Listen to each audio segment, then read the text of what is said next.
namni mu'minaa khayrii irratti wal dorgoma.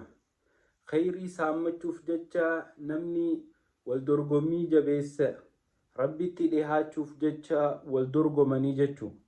Obboleeyyan kiyya nuti yeroo ammaa tana keessa maal irratti wal dorgomuu jirra? Amala shayxaanaa dhaaluu irratti wal dorgomuu jirra moo? Qabeenya heddummeeffachuu irra wal dorgomuu jirra moo? Eenyutu mana bareedaa irra jaaras irratti wal dorgomuu jira moo? Eenyutu ilmaanii fi mana qaraatii bareedatti qaraasifataa irratti wal dorgomuu jira moo? Tana mee dhaabbannee if haa gaafannu. Rabbi subhaanahu wa ta'aala آية تكو خيستي فليتنافس المتنافسون وسارعوا إلى مغفرة من ربكم وجنة عرضها كعرض السماء والأرض أعدت للمتقين جاء رب سبحانه وتعالى والسابقون السابقون أولئك المقربون.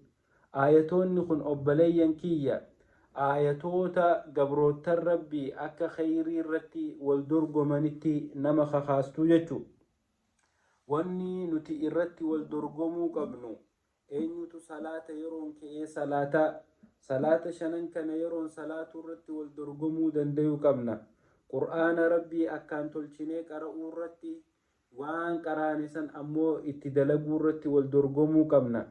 Akkaan amma masjiidatti salaata shanan tiiffachuu irratti wal dorgomuu qabna.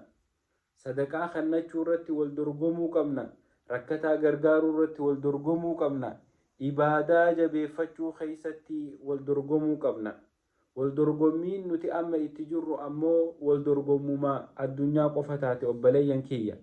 Tanaaf mee ta addunyaatitti hanguma wal dorgomnu takka akka rabbii keenya biraa aakhiraalleen hongoyne jireenya aakhiraa bareedaa jannata rabbii khalaffaatii fi rahmata rabbiitiin seenan san dhaaluuf jecha san qunnamuuf jecha khayrii irratti wal haa dorgomnu.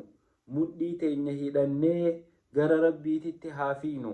Rahmata rabbiititti haa jarjarru. Hamtuurraa wal dhorkuu irratti wal haa dorgomnu obboleeyyan kiyya.